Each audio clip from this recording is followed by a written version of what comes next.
de pijlgifkikkers. Het is een heel lietse kikker die heel fel van kleur is. En die felle kleuren gaan ze krijgen om oren best uit de was kouwen dat ze giftig binnen. Want het schrikt natuurlijk wel aan, die felle kleur.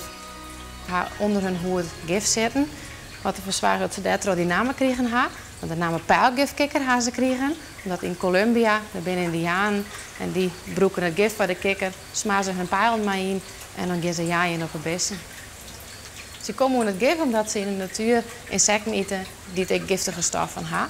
En als ze die insecten opeten, krijgen ze dat gif in hun lichaam en dan zetten ze dat om zodat ze dat dus zelf broeken kennen. Maar in de dierentuin hier krijgen ze dus gewoon fruitvliegjes of springstutjes en er zit geen gif in. Dus op die manier is in de dierentuin het giftig. Als de één soort, dat is de gouden gifkikker. Die is 4 centimeter, dus bijna even groot. Maar die kan zat zien volwassen mensen, DMI'tje. Ze wonen in de regenwouden van Zuid-Amerika. En zo komt de blauwe gifkikker voor in het noorden van Zuid-Amerika. Dus bij Brazilië en Suriname in de buurt. Dus daar wonen de giftige kikkers, maar daar hoor je weer niet bang voor te wezen.